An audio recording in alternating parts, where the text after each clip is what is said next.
दोस्तों नमस्कार। जब से बांग्लादेश के अंदर गवर्नमेंट चेंज हुई है, यानी कि मोहम्मद यूनुस पावर में आए, तब से बांग्लादेश की एक्टिविटी हो गई है एंटी इंडिया, और साथ में पाकिस्तान भी एक्टिव हो गया।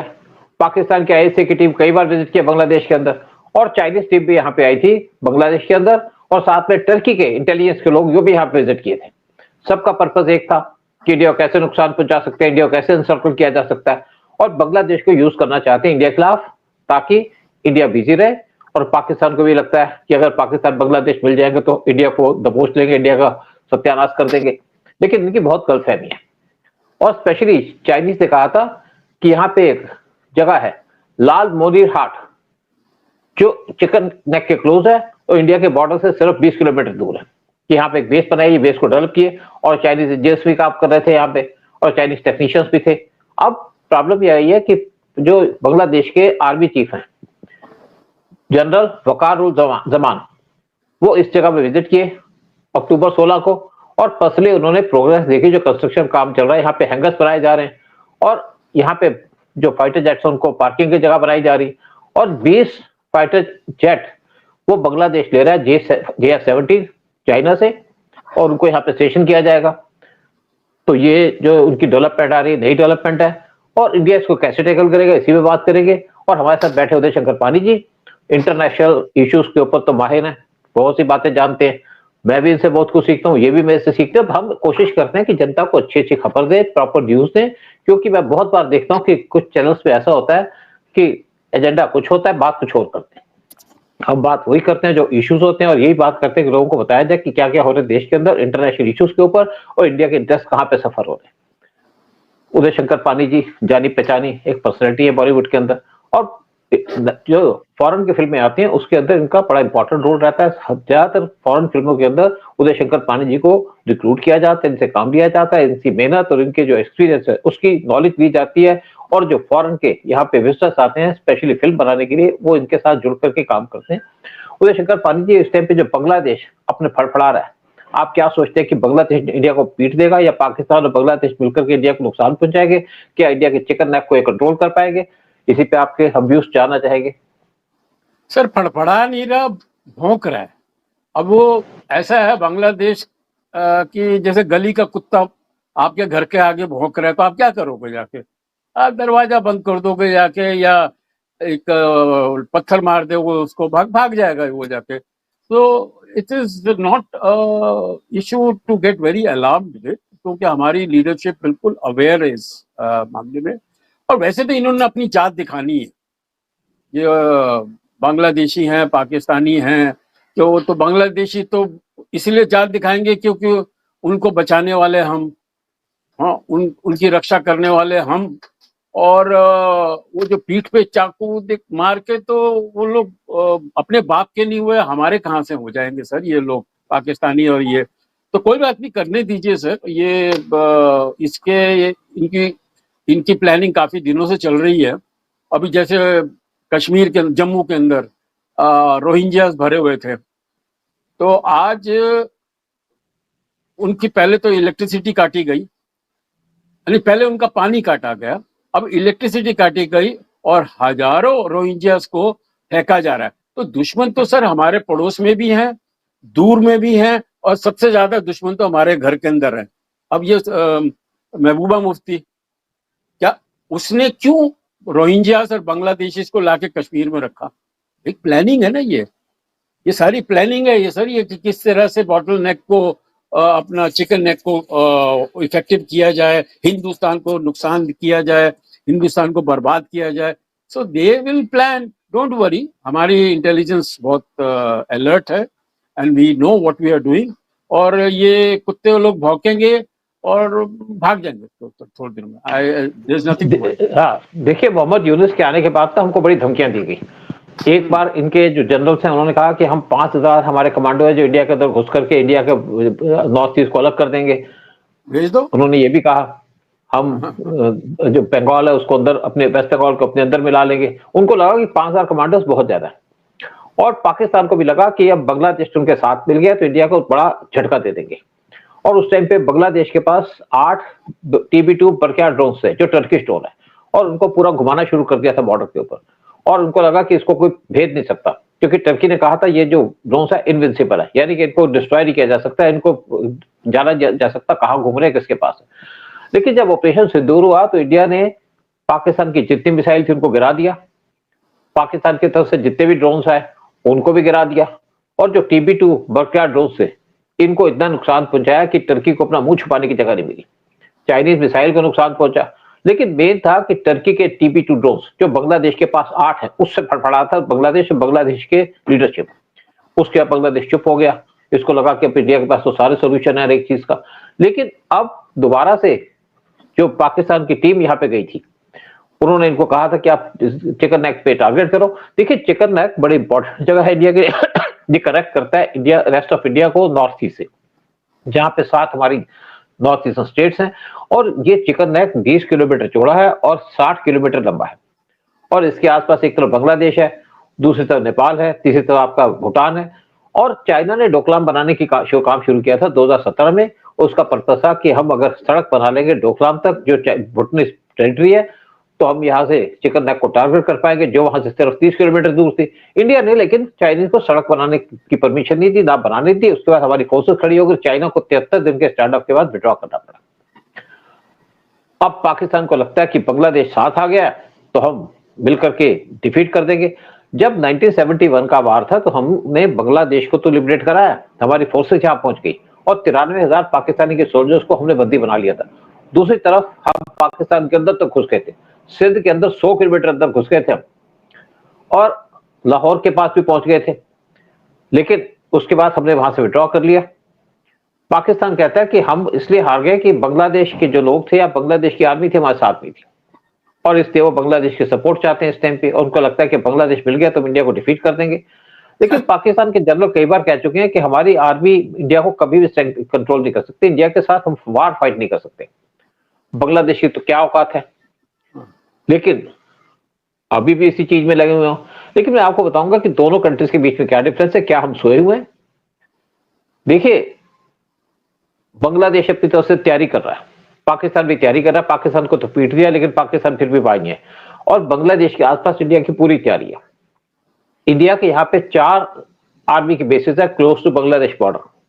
बीरागुड़ी वेस्ट बंगाल के अंदर जो सिर्फ 10 किलोमीटर दूर है बांग्लादेश के बॉर्डर से, मीसामारी असम के अंदर 20 किलोमीटर दूर है बांग्लादेश के बॉर्डर से, रांगिया असम के अंदर 30 किलोमीटर दूर है, और एक और बेस है जो सिर्फ 30 किलोमीटर दूर है बांग्लादेश के बॉर्डर से। साथ इंडिया की 4 एयर बेसिस है जो बांग्लादेश के क्लोज है। एक है इंडिया की सबसे बड़ी base Hashimara base waste Bengal के अंदर जो 20 किलोमीटर दूर है बांग्लादेश से, और यहाँ पे हमारे रफाल भी खड़े हैं।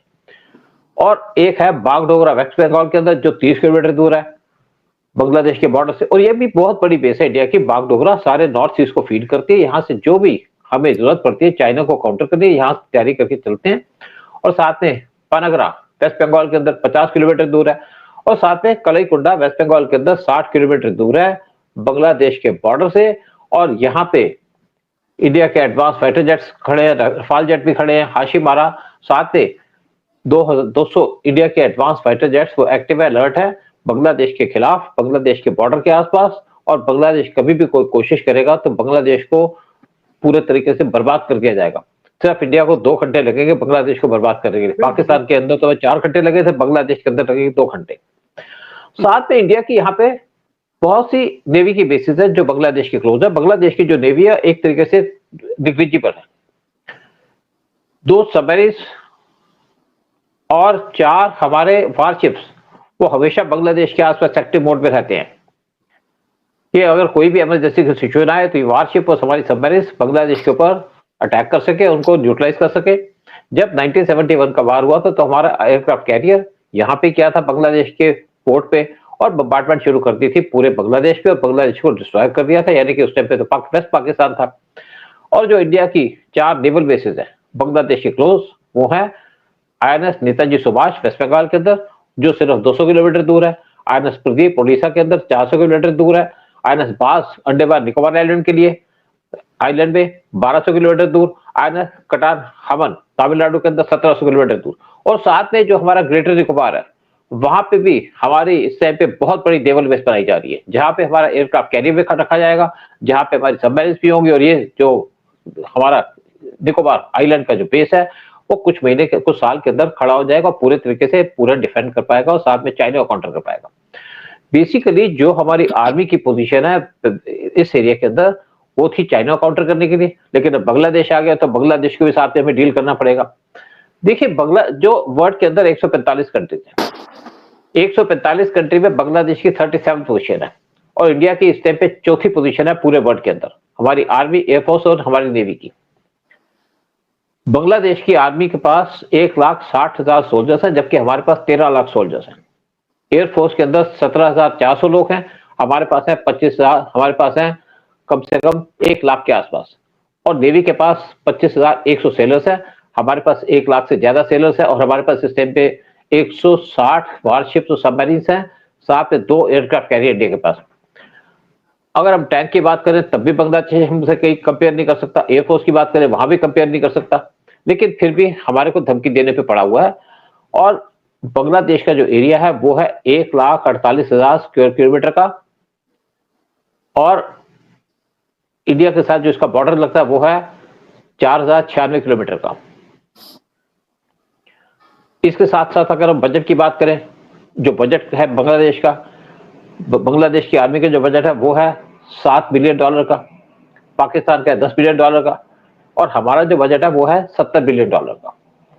साथ में एक और बात कहूंगा आपसे कि हमको जो रेमिटेंस मिलती है वर्ल्ड से वो मिलती है $139 बिलियन की और बांग्लादेश की इकोनॉमी और पाकिस्तान की इकोनॉमी मिलाकर के हमारी जो रेमिटेंस है उसके बराबर भी नहीं है, लेकिन फिर भी हमको धमकी देते हैं।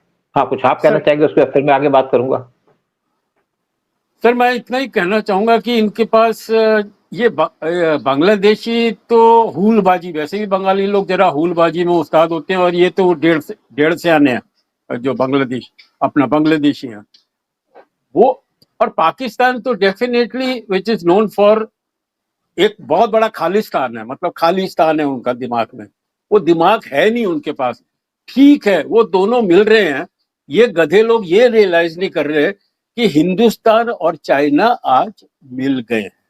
जो उनका जो बाप था चाइना, जो जिसके दम पे ये लोग आवाज करते थे, अब क्या कर लोगे भाई, अब तो China will not openly come out, may be वो पीछे कुछ थोड़ा बहुत कर दे, इनको आर्म्स दे दे, कुछ दे दे, but they are not going to create any major rift between China and India के साथ। इंडिया के साथ बिल्कुल रिफ्ट कोई नहीं करेंगे। बिल्कुल ठीक बात है, क्योंकि आज बेसिकली उनका जो मेन एनिमी वो है यूएस, हमारा भी जो इस टाइम पे नंबर 1 एनिमी है वो है यूएस, तो दोनों का एनिमी सेम है, इसीलिए दोनों की दोस्ती भी है, दोनों ट्रेड कर रहे हैं, बिजनेस कर रहे हैं, लेकिन इंटरनेशनल चीजें चलती रहती हैं।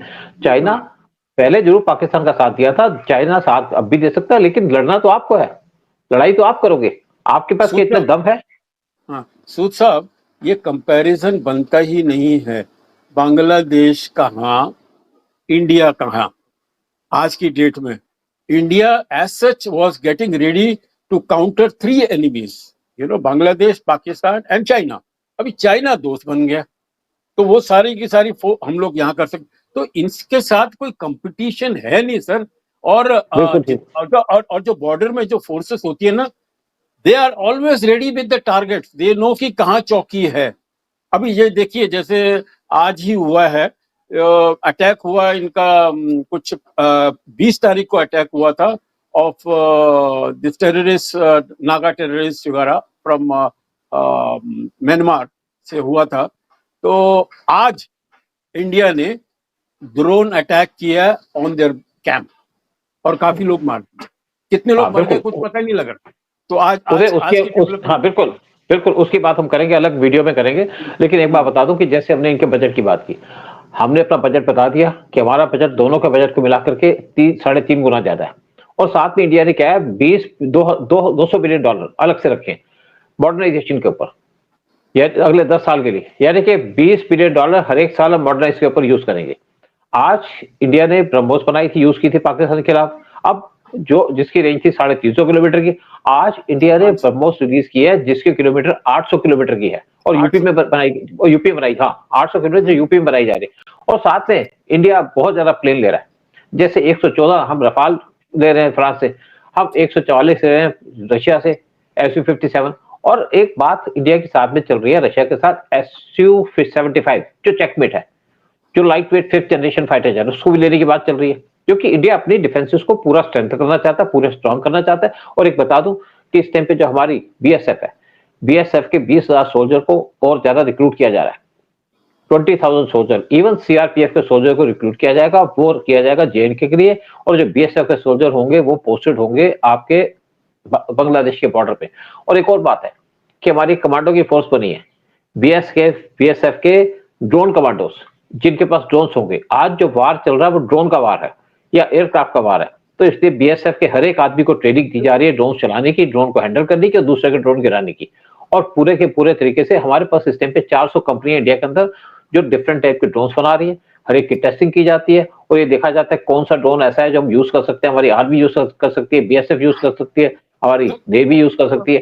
साथ में छोटे छोटे ड्रोन भी बनाए जा रहे हैं ताकि जो हम कब भी मौका मिले तो उस टाइम पे बदला ले सके, चाहे पाकिस्तान हो चाहे बांग्लादेश हो। हाँ, कुछ आप कहना चाह रहे सर आज जैसा अटैक किया सर, आज जो अटैक किया वहां पर उनके टेररिस्ट कैंप के ऊपर, and that was a drone attack by Indian forces. Sir एक चीज अगर आप ध्यान दें, मोदी जी की अगर स्पीच भी सुने जो उन्होंने आईएनएस विक्रांत से कहा, और ये अपना अभी जो पीछे उनका स्पीच थी कल या परसों की, we are working very hard to make a very strong navy.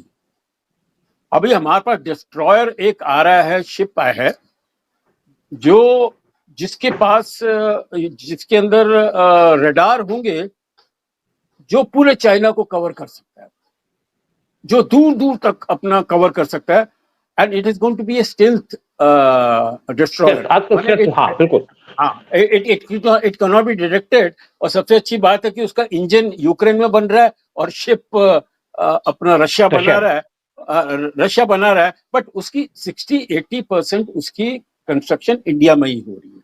जो जैसा उदय में आपको हाँ बिल्कुल, आपको एक और बात बता दूं कि इंडिया एक ब्लू वाटर नेवी बना रहा है। हमारे पास इस टाइम पे 160 वारशिप्स हैं और अगले 10 साल के अंदर या अगले 2030 या 35 तक हमारे पास होंगे 200 एयरक्राफ्ट कैरियर, 200 मतलब warships, including aircraft carrier, including submarine. और इंडिया की होगी ब्लू वाटर नेवी। आज जो सबसे बड़ी नेवी है वो है चाइना की नंबर के हिसाब से, और अगर वेट के हिसाब से देखो तो वो है आपकी यूएस की, और नंबर 3 पे आता है रशिया, और नंबर 4 पे आता है इंडिया। और इंडिया इस टाइम पे और ज्यादा शिप बना रहा है, हमारे इस टाइम पे 40 शिप बन रहे हैं हमारे डॉकयार्ड से। देखिए एक और है कि हमारे पास बहुत सी चीजों की कमी थी, बहुत सी चीजों की कमी पूरी की जा रही है, क्योंकि जब मोदी के आने से पहले जब कांग्रेस गवर्नमेंट थी, प्रीवियस गवर्नमेंट थी, वहां पे कोई काम नहीं किया गया हमारे डिफेंस फोर्सेस के लिए। अब इंडिया क्या कर रहा है, हमने पहले भी डिस्कस किया, हम 25 सबमरीन प्रोक्योर कर रहे हैं फॉर $31 बिलियन, जिसमें से 10 या 12 सबमरीन होंगी वो बनाई जाएंगी इंडिया के अंदर, जो होंगी न्यूक्लियर सबमरीन, एसएसएन और एसएसबीएम, जो न्यूक्लियर वेपन्स ले जा सकेंगी। और ये इंडिया से बना रहा है। साथ में हमारी एक न्यूक्लियर सबमरीन की बेस बन रही है आंध्र प्रदेश के पास, और वो सी के अंदर बन रही है। सबमरीन वहां से निकलेगी, वहां से बाहर चली जाएगी, किसी को पता नहीं चलेगा। जो न्यूक्लियर सबमरीन होती है पानी के नीचे रह सकती है 1 से 2 महीने तक। और एक ग्रेट निकोबार के अंदर हमारा एक नया बेस बनाया जा रहा है, जहां पे सबमरीन्स भी होंगी, जहां पे हमारा एयरक्राफ्ट कैरियर भी रखा जाएगा। और ये डीप वाटर बेस है, और ये बेस क्लोज होगी बांग्लादेश के साथ में आपके मलक्का स्ट्रेट के, चाइना को काउंटर करने के लिए। और जो हमारी 25 सबमरीन बनाई जा रही हैं, उसमें से 7 बनाई जा रही हैं जर्मनी के द्वारा, 3 फ्रांस के द्वारा, 12 हम खुद बना रहे हैं। जो हम बना रहे हैं न्यूक्लियर सबमरीन। साथ में कुछ और सबमरीन का प्रोजेक्ट दिया जाएगा, चाहे इटली को दिया जाए, किसी और कंट्री को। लेकिन इंडिया जो सबमरीन बना रहा है बड़ी बड़ी बना रहा है, क्योंकि हमारा ओशन बड़ा है। इटली ने हमको ऑफर किया कुछ उनकी जो सबमरीन, बड़ी अच्छी सबमरीन, लेकिन वो छोटी सबमरीन है। छोटी सबमरीन का मतलब है कि गल्फ में यूज हो सकती है। इंडियन ओशन के लिए हमको बड़ी सबमरीन चाहिए, क्योंकि हमारा वास्ट एरिया पड़ता है, मलक्का स्ट्रेट से लेकर के आपके देखिए कि आपका अरब सागर तक, और इवन नॉर्थ ऑफ अमेरिका, वहां तक हमारे पानी पड़ता है, और हमारी डिफेंस फोर्सेस को वहां तक बात रखनी पड़ती है। इंडिया ने अपनी स्ट्रेंथ को पूरा किया हुआ, पूरे तरीके से हम डील कर रहे हैं। और दूसरी तरफ आज हम जो बांग्लादेश हमें वार्निंग देने की कोशिश कर रहे हैं, उसको भी सबक सिखाया जाएगा। बांग्लादेश के आसपास हमने पूरा घेरा डाला हुआ है, और हमारे इस टाइम पे फाइटर जेट को और ज्यादा एडवांस किया गया है, और वहां पे हमारे ब्रह्मोस मिसाइल को लगा दिया गया कि अगर बांग्लादेश की तरफ से कोई भी हरकत हो तो बांग्लादेश को 2 घंटे के अंदर खत्म कर देंगे। हमने पाकिस्तान की जो 9 एयर बेसिस को डिस्ट्रॉय किया था, जो उनके 3 मिलिट्री कैंप्स को डिस्ट्रॉय किया था, वो किया था 4 घंटे के ऑपरेशन के अंदर। और जो मेन हमारा एक्शन था, वो था सिर्फ 20 मिनट का। यानी कि 20 मिनट के अंदर हमने 2 एयर बेसिस और 3 उनके मिलिट्री कैंप्स को डिस्ट्रॉय कर दिया था। तो बांग्लादेश क्या चीज़ है हमारे सामने? ठीक है सर, आई थिंक जब वक्त आएगा, I am sure our leadership is ready for that. और हमारी आर्मी तो is a very professional army, पूरा अलर्ट में रहे। उनको पता है, उनके टारगेट्स भी रेडी रहते हैं सर एकदम। उनको तो खाली एक फोन जाने की जरूरत है कि भैया उनको लेसन सिखा दो, immediately they will finish them of. But anyway, मैंने कहा ना, जैसे गली के बाहर 2 कुत्ते हैं, भौंक रहे हैं, भौंकने दो इनको। जिस दिन मौका आएगा सर, इनको डंडा पकड़ के मार देंगे, भगा देंगे यहाँ से। तो I think we had a nice discussion today sir. हाँ, उदय, मैं फाइनली एक बात कहूंगा, जब यहाँ पे कांग्रेस गवर्नमेंट का रूल था, तब अगर पाकिस्तान की तरफ से फायरिंग होती थी, तो हमारी फोर्सेस को ऑर्डर था रिटेलिएट करने का। उनको हेडक्वार्टर से परमिशन लेनी पड़ती थी, यानी कि उस टाइम पे पीएम या डिफेंस मिनिस्टर से परमिशन लेंगे कि हम यहाँ फायरिंग करें। आज कोई परमिशन की जरूरत नहीं है, आर्मी को डायरेक्ट इंडिकेशन दी गई है कि अगर वार कहीं से आर्टिलरी आया या गन आया, वहां पे उसका पूरा काउंटर कर दो। और अगर एक गन पाकिस्तान से तरफ से चलती है, तो हमारी तरफ से 10 गन चलती है।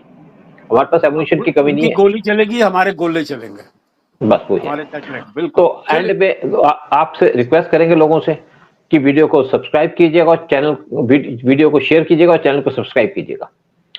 और कमेंट भी दीजिए, और कमेंट भी दीजिएगा कि आप क्या कहना चाहते हैं अपने प्रोग्राम, आप चाहते हैं क्या। Yes yes sir, I think wonderful. जय हिंद, जय भारत।